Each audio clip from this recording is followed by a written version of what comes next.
ومن الناس من يشتري لهو الحديث ليضل عن سبيل الله بغير علم ويتخذها هزوا أولئك لهم عذاب مهين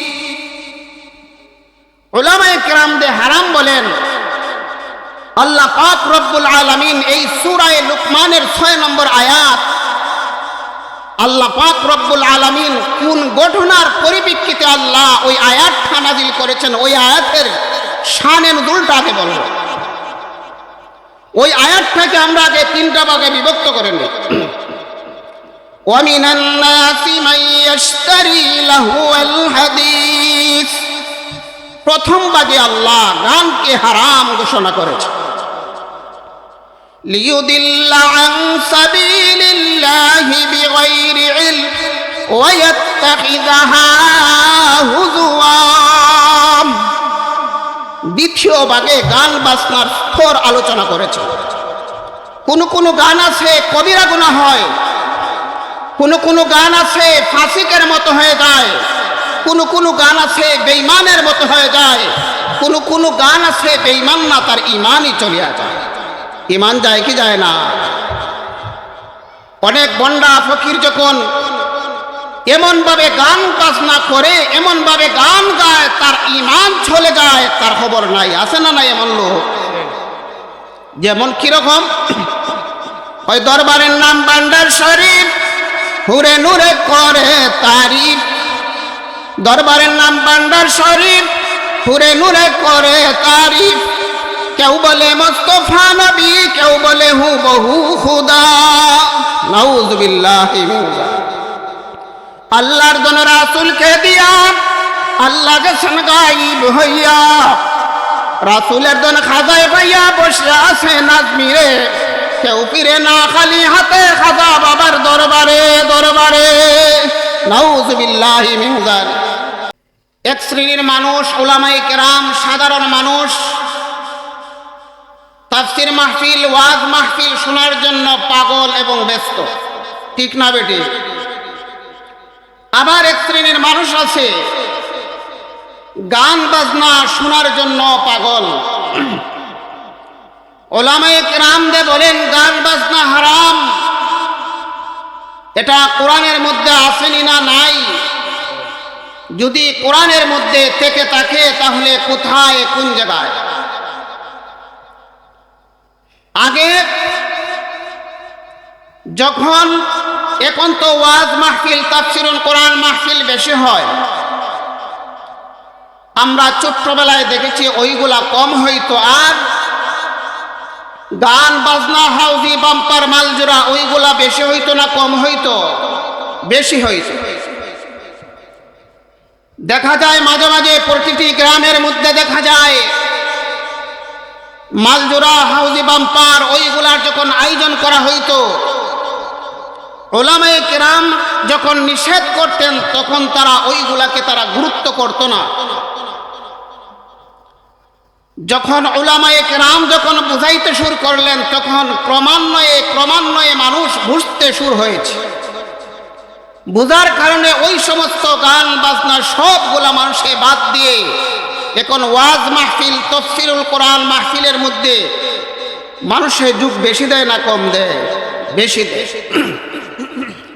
আবার ওইগুলা যখন ওয়াজ মাহফিল যখন এইগুলা হওয়ার কারণে হাউজি, বাম্পার, মালজোড়া যেগুলা আছে ওইগুলা সব দূর। এর চেয়ে দেখা যায় আরো অনেক বড় একটা ক্ষতির কারণ হয়ে দাঁড়াইছে যে আমাদের যে হাতের মধ্যে যে টাচ মোবাইল আছে না নাই? টাচ মোবাইল আছে, ওইগুলার মধ্যে বেহায়া বেলজ্জার মতো গান বাজনা ওইগুলা আমাদের সমাজের মানুষ ওইগুলা শুনে কি শুনে না? একটা গ্রাম যদি চক করতেন দেখবেন এক একটা গ্রামের মধ্যে যখন আপনি রাস্তা দিয়ে হাঁটে যান তখন দেখা যায় প্রতিটি ছেলের হাতে মোবাইল, একটা গ্রাম যখন হাঁটেন, হাঁটতে গেলে দেখা যায় নিচে 40 থেকে 50টা মোবাইল হাতে নিয়ে তারা গান বাজনা অশ্লীল বেহায়াপনা ওইগুলা শুনতেছে, ঠিক না বেটি? তাহলে উলামায়ে কেরামদে হারামদে বলেন ওইগুলা সত্য না মিথ্যা? সূরা লুকমানের 6 নম্বর আয়াতে আল্লাহ পাক রব্বুল আলামিন বলেন, وَمِنَ النَّاسِ مَن يَشْتَرِي لَهْوَ الْحَدِيثِ لِيُضِلَّ عَن سَبِيلِ اللَّهِ بِغَيْرِ عِلْمٍ وَيَتَّخِذَهَا هُزُوًا أُولَئِكَ لَهُمْ عَذَابٌ مُهِينٌ। উলামায়ে কেরামদে হারাম বলেন আল্লাহ পাক রব্বুল আলামিন এই সূরা লুকমানের 6 নম্বর আয়াত, আল্লাহ পাক রব্বুল আলামিন কোন ঘটনার পরিপ্রেক্ষিতে আল্লাহ ওই আয়াতটা নাযিল করেছেন, ওই আয়াতের শানে নুজুলটা আগে বলবো। ওই আয়াতটাকে আমরা আগে 3টা ভাগে বিভক্ত করে নিই।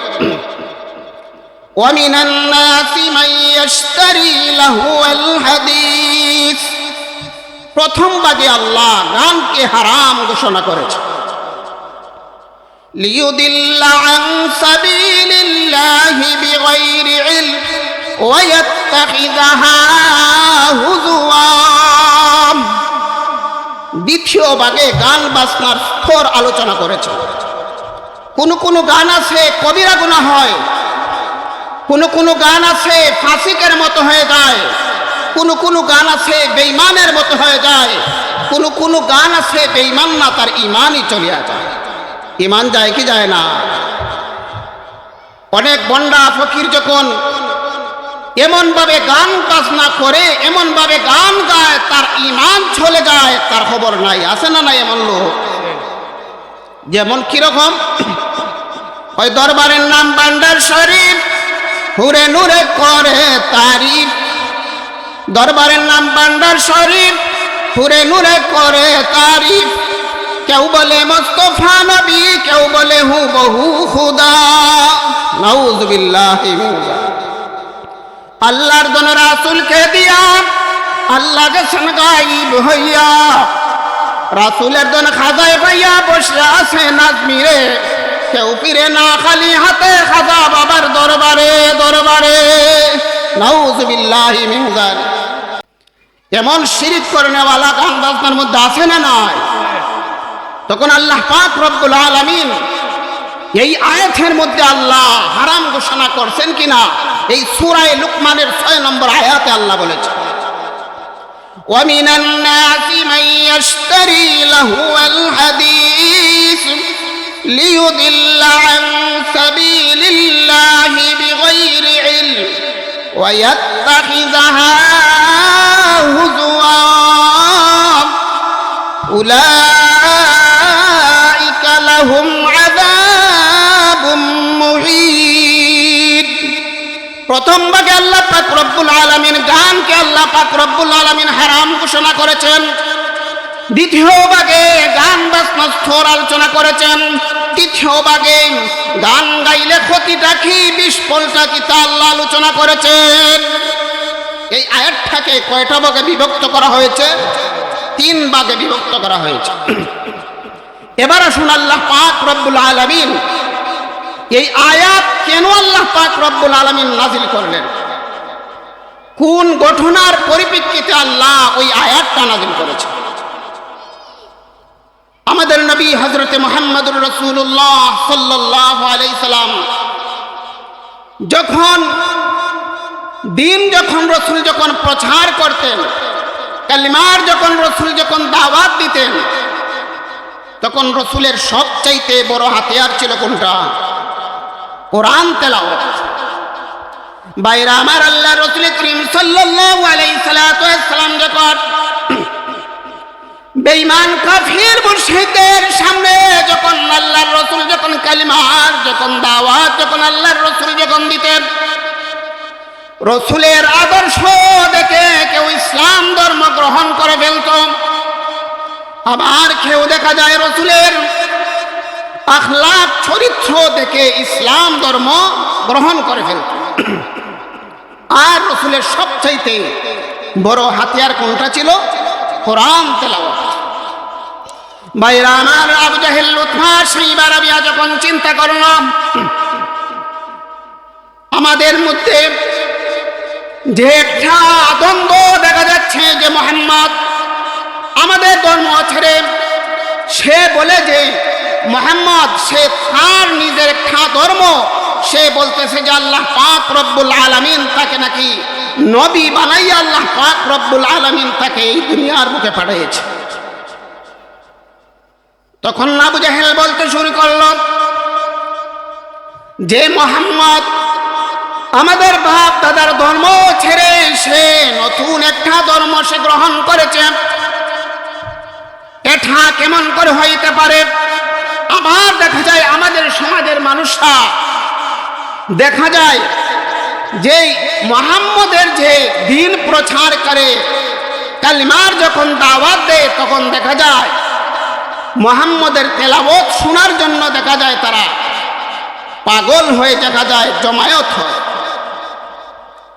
ভাইরা আমার, আল্লাহর রাসূল করিম সাল্লাল্লাহু আলাইহি সাল্লাম যখন কালিমার যখন আল্লাহর রাসূল যখন দাওয়াত যখন দিলেন তখন আবু জাহেল, উতবা, শাইবা, রাবিয়া যখন এইভাবে চিন্তা করতে শুরু করলো মুহাম্মদ যেভাবে কালিমার দাওয়াত দেয়, দিনের দাওয়াত দেয়, এইভাবে যদি কালিমার দাওয়াত দেয়, দিনের দাওয়াত দেয়, তাহলে আমাদের সমাজের মধ্যে একের পর এক মুহাম্মদের আখলাক দেখে, চরিত্র দেখে যেভাবে ইসলাম ধর্ম গ্রহণ করে ফেলতেছে, যদি এইভাবে ইসলাম ধর্ম গ্রহণ করে ফেলে তাহলে আমাদের মধ্যে যে নেতৃত্ব কর্তৃত্ব আছে সবগুলা একের পর মুহাম্মদ সাল্লাল্লাহু আলাইহি সাল্লাম সবগুলা নিয়ে যাবে।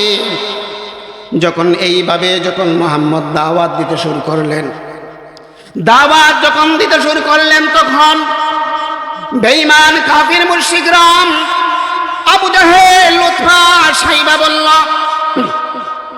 মুহাম্মদ যেই দিনের দাওয়াত দিতেছে, এক আল্লাহর দাওয়াত দিতেছে, কালিমার দাওয়াত দিতেছে, মুহাম্মদকে তো কোনোদিন আমরা কোনো কলেজের মধ্যে লেখাপড়া করতে দেখি নাই, কোনো ভার্সিটির মধ্যে লেখাপড়া করতে দেখি নাই। এত সৌন্দর্য করে মুহাম্মদ কোরআন তেলাওয়াত করে, এত মধুর কণ্ঠে কোরআন তেলাওয়াত করে, এই মুহাম্মদ এই তেলাওয়াত কোথায় থেকে শিখলো? মুহাম্মদকে কোনোদিন স্কুলের মধ্যে লেখাপড়া করতে দেখি নাই, কোনো ভার্সিটির মধ্যে লেখাপড়া করতে দেখি নাই। এত সৌন্দর্য করে মুহাম্মদ কিভাবে কোরআন তেলাওয়াত করে? যখন এইভাবে যখন বেঈমান আবু জাহেল, উতবা, শাইবা যখন এইভাবে যখন চিন্তা করতে শুরু করলো, এইভাবে যদি মুহাম্মদ দ্বীনের দাওয়াত দেয় একে একে মুসলমান হয়ে যাবে, আমাদের যে দল আছে ওই দল ক্রমান্বয়ে ছোট হয়ে যাবে, আর মুহাম্মদের দল বড় হয়ে যাবে। আমাদের যে কর্তৃত্ব নেতৃত্ব আছে সব গোলাম ছিনিয়ে মুহাম্মদ নিয়ে যাবে।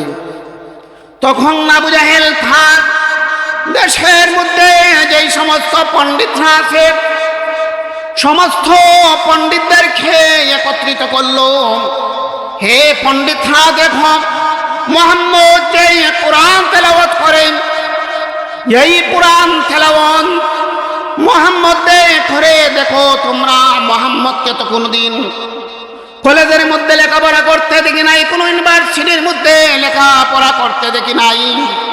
এত সৌন্দর্য করে বানাইয়া মুহাম্মদ কিভাবে কোরআন তেলাওয়াত করে? বলেন না নাউজুবিল্লাহ।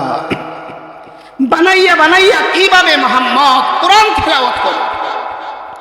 সমস্ত পণ্ডিতরা যখন একত্রিত হওয়ার পরেই সমস্ত পণ্ডিতরা তারা বলতে শুরু করলো, ঠিক আছে মুহাম্মদ যেভাবে কোরআন বানাইয়া মুহাম্মদ তেলাওয়াত করে, আমরাও এইভাবে কোরআন বানাইয়া আমরাও পড়ব।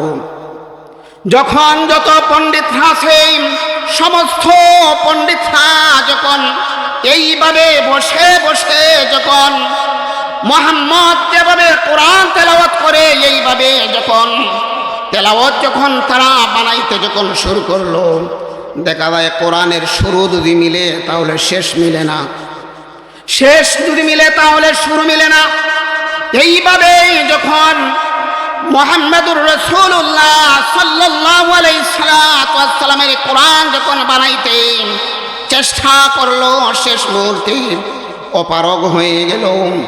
অপারগ হওয়ার পরে বলল, হো আবু জাহেল, উতবা, শাইবা, এই কোরআন মানুষের কোনো বানানো কোরআন না, এই কোরআন নিশ্চয়ই আল্লাহ পাক রব্বুল আলামিনের আল্লাহর কালাম। এই কালামের মতো বানানোর আমাদের কোনো ক্ষমতা নাই। তখন আবু জাহেল, উতবা, শাইবা তারা দিনের বেলায় নিষেধ করলো যে আমাদের সমাজের মধ্যেই নিষেধ করলো সিংহাসনের মধ্যে বসে যে মুহাম্মদ যেভাবে কোরআন তেলাওয়াত করেন, মুহাম্মদের তেলাওয়াত শুনতে আর যাওয়া যাবে না, কারণ মুহাম্মদ আমাদের বাপ দাদার ধর্ম ছেড়ে নতুন একটা ধর্ম গ্রহণ করেছে, কাজী ওই মুহাম্মদের ধর্ম আর ছাড়া যাবে না, মুহাম্মদের কাছে আর যাওয়া যাবে না। এই কথা যখন বলার পরে সবাইকে নিষেধ করে দিল যে কেউ মুহাম্মদের তেলাওয়াত শুনতে যাইবা না। আবু জাহেল, উতবা, শাইবা, রাবিয়া তারা চারজন আল্লাহর রসুল যখন কোরআন আল্লাহর রসুল যখন তেলাওয়াত যখন করতেন, তখন আল্লাহর রসুলের তেলাওয়াত শোনার জন্য বেঈমান কাফির মুশরিকরা আল্লাহর রসুলের তেলাওয়াত শোনার জন্য যাইত।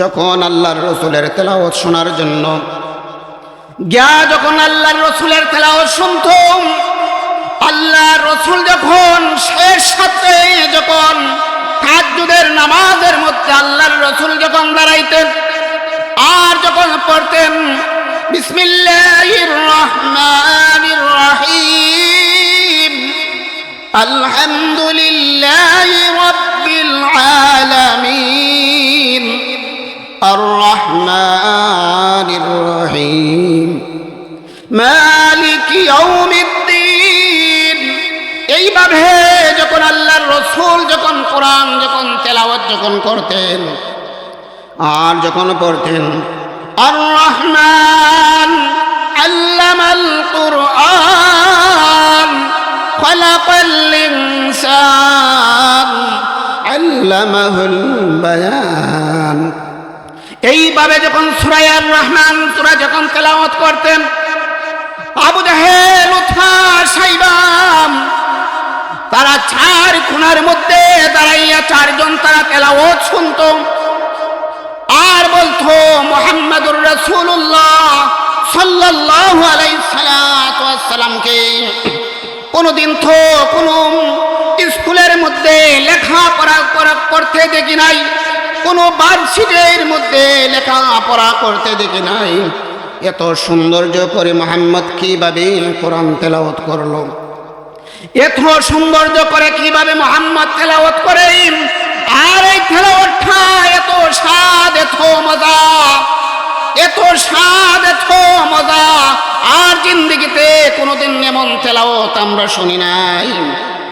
আর যখন উতবা, শাইবা, রাবিয়া যখন চারজন চার কোণার মধ্যে বসে বসে যখন কোরআন যখন তেলাওয়াত যখন শুনতেন, শোনার পরেই সে জনসাধারণ নেকের পরে সবাই জেনে পড়ল যে মুহাম্মদ দিনের বেলায় আমাদেরকে নিষেধ করেন, মুহাম্মদের কোরআন তেলাওয়াত শোনা যাবে না, মুহাম্মদের কাছে যাওয়া যাবে না।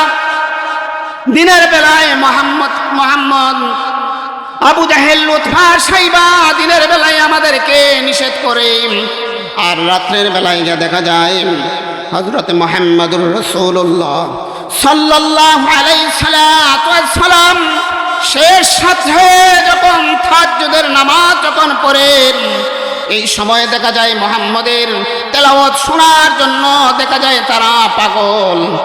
দেশের মানুষ যখন কিছু জেনে ফেলল, তখন জানার পরে আবু জাহেল উতবা সাইবা চিন্তা করল, এইভাবে যদি আমাদের সমাজের মধ্যে যদি লোকজন জেনে ফেলেছে আর এইভাবে যদি আমরা যদি যাই, তাহলে তো লোকজন আমাদের কথা শুনবে না। তখন উতবা সাইবা রাবিয়া তারা 4 জন সিদ্ধান্ত গ্রহণ করল, আগামী খল্ল থেকে আমরা কেউ যাব না, মুহাম্মাদের তেলাওয়াত শুনতে যাব না। শপথ করে তারা নিজ নিজ বিছানার মধ্যে যখন শুইল, আবু জাহেল যখন ঘুমাইল, ঘুমানোর পরে রাত যখন 1টা 2টা হয়ে গেল, তখন আবু জাহেল তার শাহী বিছানার মধ্যে যখন শুইল, শোয়ার পরে সে চিন্তা করতে শুরু করলো যে কত করল মুহাম্মাদের তেলাওয়াত যেই শুনতে পেরেছি, এত মধুর কণ্ঠের তেলাওয়াত, এত সুমধুর কণ্ঠের তেলাওয়াত তো জীবনে আর কোনোদিন শুনি নাই। আজকে তোমার কেউ মুহাম্মাদের তেলাওয়াত শুনতে যাবে না। আজকে এখন আমি আবু জাহেল মুহাম্মাদের তেলাওয়াত শুনতে যাব।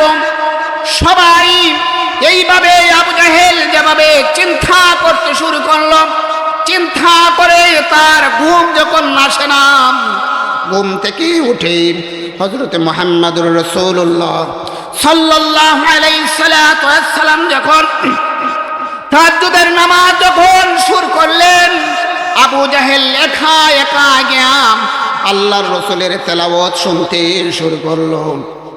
ঠিক তেমনি ভাবে আবু জাহেল, উতবা, সাইবা, রাবিয়া 4 জন একইভাবে মনের মধ্যে তাদের তৃপ্তি যায় না, চিন্তা করলো যে মুহাম্মদ যেভাবে কোরআন তেলাওয়াত করে, এত মধুর কণ্ঠে তেলাওয়াত করে, আজকে তো আর কেউ যাবে না। আবু জাহেলও চিন্তা করে যে আমি একলা যাবো, আজকে কেউ যাবে না। উতবা চিন্তা করে আমি যাব, আর তো কেউ যাবে না। সাইবাও একই চিন্তা করে। যখন একের পর এক 4 জন যখন আল্লাহর রাসূলের তেলাওয়াত শোনার জন্য ঘরের 4 কোণার মধ্যে 4 জন দাঁড়াইয়া যখন শুনতে শুরু করলো, তখন আবু জাহেল বলল যে তোমরা কেন গত করল, নিষেধ করা হইল, তাহলে তোমরা কেন মুহাম্মাদের তেলাওয়াত শুনতে আসলা? তখন উতবা বলে, ও আবু জাহেল, তুমি গত করল আমাদেরকে নিষেধ করেছো যে আজকে মুহাম্মাদের তেলাওয়াত শুনতে যাইবা না। আমরা যখন শুইতে যখন কেন তুমি নিষেধ করে, সর্বপ্রথম দেখা যায় আমাদের সবার আগে তুমি এসে উপস্থিত, কারণটা কি? তখন আবু জাহেল বলল, আমি যখন রাত্রের বেলায় যখন বিছনাতে যখন শুইলাম, বিছনাতে শোয়ার পরে রাত যখন 1টা 2টা হয়ে গেছে, আমার চোখে ঘুম আসে না।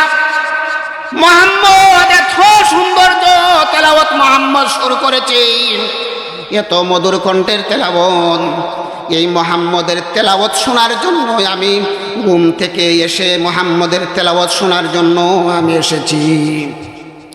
উতবাও একই কথা বলতেছে, সাইবা, রাবিয়া 4 জন বলতেছে যে আমরা মুহাম্মদের যে তেলাওয়াত, ওই তেলাওয়াত শোনার জন্য আমরা আসছি।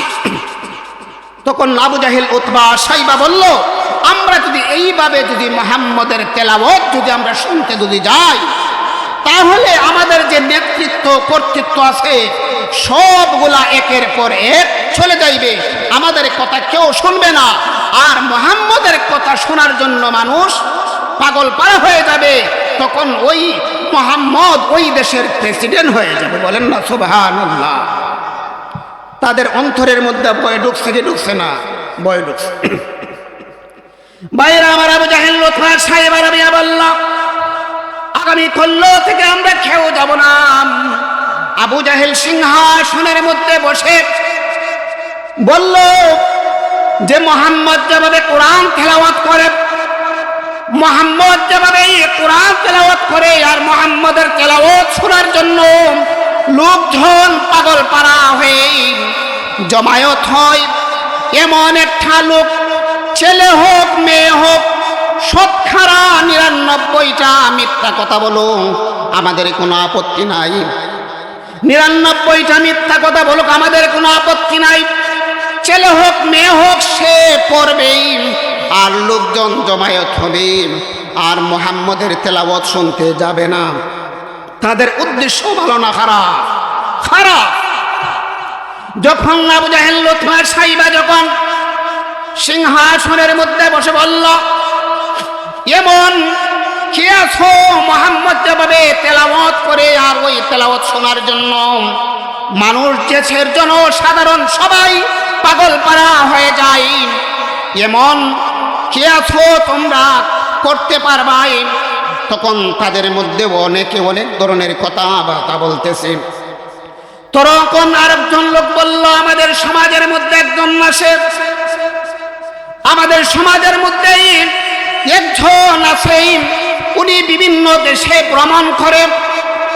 উনি যখন বিভিন্ন দেশে ভ্রমণ করে, তখন ওনাকে তোমরা বলতে পারো, হয়তো উনি একটা বিধি ব্যবস্থা করে দিতে পারে। তখন তাদের মধ্যে একজন লোক বলল যে উনি সারা পৃথিবীতে একের পর এক প্রতিটি রাষ্ট্র ভ্রমণ করে, আমাদের সমাজের মধ্যে ওই যুবক লোকটাকে যদি বলে দাও, হয়তো সে একটা ব্যবস্থা করতে পারে।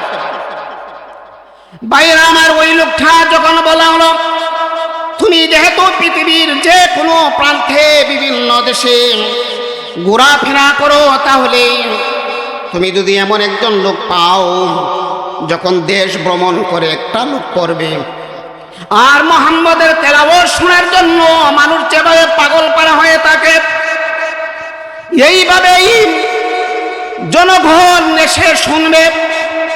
তখন ওই লোকটা বলল, আমি যদি একটা ব্যবস্থা করে দেই, তাহলে যে কোনো দেশ থেকে যদি আমি আনিয়া দেই, তাহলে ওই লোকটাকে কি রাষ্ট্রীয়ভাবে কোনো সম্মান দেওয়া হবে কিনা হবে না? তখন বাদশা আবু জাহেল উতবা সাইবা বলল, নিশ্চয়ই তাকে যখন আনা হবে, আনার পরেই রাষ্ট্রীয়ভাবে তাকে সম্মান দেওয়া হবে। তার যত ধরনের ভরণ পোষণ আছে, সমস্ত ভরণ পোষণ আবু জাহেল উতবা সাইবা বলল, আমরা সবাই গ্রহণ করে নিব, সব ভরণ পোষণ আমরা গ্রহণ করব। ভাইরা আমার, তাকে যখন বলা হলো যুবককে বলার পরে, সে যখন বিভিন্ন দেশে যায় ভ্রমণ করে, তখন বিভিন্ন দেশে করে করার পরে হঠাৎ করে একটা দেশের মধ্যে দেখলো একটা মহিলা আগের খার রাজা বাদশাদের জীবনী পড়ে। কার জীবনী? আগের খার রাজা বাদশাদের জীবনী। এক মহিলা আগের খার রাজা বাদশাদের জীবনী মাইনে পুঁথি পড়েন, আর ওই পুঁথি যখন ওই মহিলাই পড়ে, তখন দেখা যায় যুবক ছেলে মেয়ে সবাই ওই পুঁথি শোনার জন্য ওই মহিলার কাছে এসে ভিড় জমায়। ওই মহিলার কাছে আসিয়া দেখা যায় ভিড় জমায়। বাইরে আমার ওই মহিলার কাছে যখন গেলাম, মহিলার কাছেই যাওয়ার পরে দেখলো যে মেয়ে আগের ফার রাজা বাদশাদের জীবনী সে যখন পড়েই, তখন দেখা যায় লোকজন ওই জীবনী শুনে শুনেই অনেকে দেখা যায় চৌকের পানে ফেলে কাঁদে। অথচ 99% মনে করেন মিথ্যা। কারণ মিথ্যা যদি হয়, আবু জাহেল উতবা সাইবার রাবিয়ার কোনো আপত্তি নাই, মিথ্যা হইল সমস্যা নাই। কারণ মুহাম্মদের কাছে যাওয়ার জন্য, তেলাওয়াত শোনার জন্য মানুষ যেভাবে পাগল, ওই পাগলামি থেকে সরানোর জন্য ওই মেয়েকে কিভাবে খরিদ করে এনে আবু জাহেলের সামনে এনে দেওয়া যায়, এই চেষ্টা করতে শুরু করে।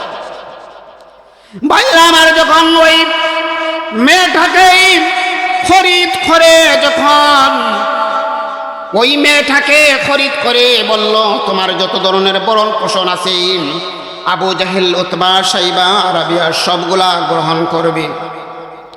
ওই মেয়েটাকে খরিদ করিয়া কিনিয়া আবু জাহেল উতবা সাইবার সামনে এনে দিল।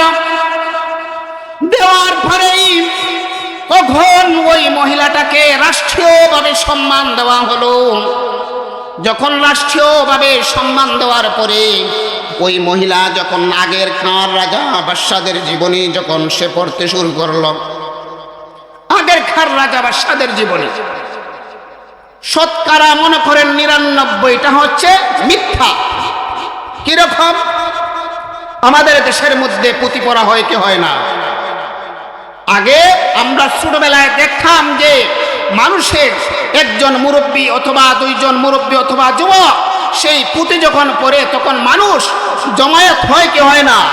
জমায়েত হয়।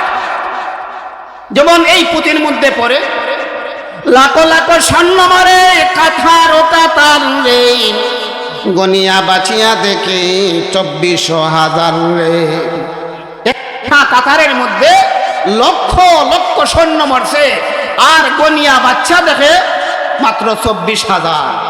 লক্ষ লক্ষ স্বর্ণ মারা গেছে, আর বলতেছে কি গন্যা বাচ্চা দেখা যায় ২৪০০০। তাহলে কথাবার্তায় আগাগুড়ে কোনো ঠিক আসেনি, কথাবার্তার আগাগুড়ে ঠিক নাই। ভাইরা আমার, যখন ওই মেয়েটা আগের খাঁর রাজা বাদশাদের জীবনী যখন পড়তে শুরু করলো, তখন দেখা যায় মানুষ যেভাবেই মুহাম্মদের তেলাওয়াত শোনার জন্য মানুষ পাগল পাড়া হয়ে ব্যস্ত হয়ে তেলাওয়াত শোনার জন্য যাইত। এবার দেখা যায় মুহাম্মদের তেলাওয়াত শোনার জন্য মানুষ দেখা যায় ভিড় জমায় না। ওই মেয়েটা যখন কোরআন, ওই মেয়েটা যখন আগের কাল রাজা বাদশাদের জীবনী যখন পড়ে, তখন ওই মেয়ের পুঁথি পড়ার জন্য মানুষ দেখা যায় ভিড় জমায়। ওই মেয়েটার পুঁথি শোনার জন্য মানুষ ভিড় জমায়, আর রসুলের তেলাওয়াত শোনার জন্য মানুষ কি যায়? কম যায়।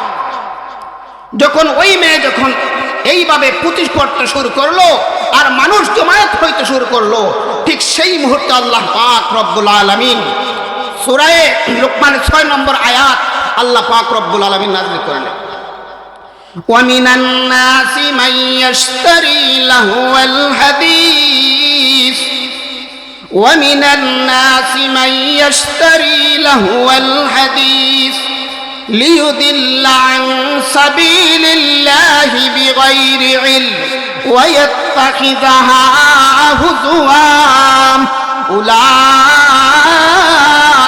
لَهُمْ عَذَابٌ مُّهِينٌ وَمِنَ النَّاسِ مَن يَشْتَرِي لَهْوَ الْحَدِيثِ। প্রথম ভাগে আল্লাহ পাক রব্বুল আলামিন গানকে আল্লাহ পাক রব্বুল আলামিন হারাম ঘোষণা করলেন, লিয়ুদিল্লা আন সাবিলিল্লাহি বিগাইরি ইলম ওয়া ইয়াত্তাখিযাহা হুজুয়া। দ্বিতীয় ভাগে গান বাজনা স্তর আলোচনা করেছেন। কোন গান আছে কবিরা গুনাহ হয়, কোন গান আছে ফাসিকের মতো হয়ে যায়, কোন গান আছে ফাসিক না, তার ঈমানই চলিয়া যায়। উলাইকা লাহুম আযাবুম মুহিন। গান গাইলে ক্ষতিটা কি, বিস্ফলটা কি? আল্লাহ তা আলোচনা আল্লাহ এই আয়াতের মধ্যে করেছেন। সূরা লুকমানের ৬ নম্বর আয়াত আল্লাহ পাক যখন নাজিল করলেন, নাজিল করার কারণ হচ্ছে আমি আপনাদের সামনে আয়াতের শানে নুজুলটা আপনাদেরকে বলছি। আমাদের সমাজের মধ্যে যে গান গায়, আমাদের সমাজের মধ্যে গান গাওয়া আছে না নাই? গান গাওয়া আছে না নাই? গান গাওয়া আছে।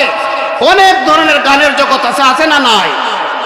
যেমন চিত্র জগৎ, পেপার পত্রিকা করলে পর অনেক সময় দেখা যায় যে গানের যে অনেকগুলা জগৎ, সেই জগতের মধ্যে দেখা যায় মানুষ সেই জগতের মধ্যে যাওয়ার জন্য ছেলে মেয়েরা সবচেয়ে বেশি পাগল। যেমন চিত্র জগৎ, ছায়াচন্দন, সিনেমাংলা, রূপালী পর্দা, শেষ সমুদ্র, সময় অসময়, ওই সমস্ত জগতের মধ্যে যেই সমস্ত মেয়েরা গান গায়, এরা কি কর্কশ ভাষায় গান গায় না মিষ্ট ভাষায় গান গায়? কর্কশ ভাষায় গান গায়। ভাইরা আমার, যেই সমস্ত মেয়েরা ওই চিত্র জগতের মধ্যে যে সমস্ত জগৎ আছে, ওই সমস্ত জগতের মধ্যে যারা গান গায়, এরা কিন্তু মিষ্ট কর্কশ ভাষায় গান গায় না, এরা মিষ্ট ভাষায় গান গায়। মিষ্ট ভাষার গান গাওয়ার কারণ হচ্ছে তাদের ৩.৫ হাত দেহকে বিলীন করে যত ধরনের জীবনের যা কিছু করার আছে সবগুলা বিলীন করেও যদি ওই জগতের মধ্যে যদি টিকতে পারি, তাহলে লক্ষ লক্ষ কোটি কোটি টাকা ইনকাম করতে পারবো। এই হচ্ছে তাদের চিন্তা, এই হচ্ছে ধারণা। কারণ আল্লাহ পাক রব্বুল আলামিন এই সমস্ত জগৎকে আল্লাহ পাক রব্বুল আলামিন হারাম ঘোষণা করার জন্য আল্লাহ এই সূরা লুকমানের 6 নম্বর আয়াত আল্লাহ নাযিল করেছে। তাহলে আমরা ওই সমস্ত জগতের মধ্যে আমরা যাইতে রাজি আছি? তখন ওই সমস্ত জগতের মধ্যে আমরা যাইতে রাজি না। কারণ আল্লাহ পাক রব্বুল আলামিন এই সূরা লুকমানের 6 নম্বর আয়াত নাযিল করে আল্লাহ গান বাজনা, হাউজি বাম্পার, যত ধরনের গান বাজনা আছে, মোবাইলের মধ্যে যত ধরনের গান বাজনা আছে না নাই, মোবাইলও যত ধরনের গান বাজনা আছে, সমস্ত গানকে আল্লাহ পাক রব্বুল আলামিন হারাম ঘোষণা করে দিয়েছেন এই সূরা লুকমানের 6 নম্বর আয়াতে। আল্লাহ যেন আপনাকে আমাকে সবাইকে আল্লাহ যেন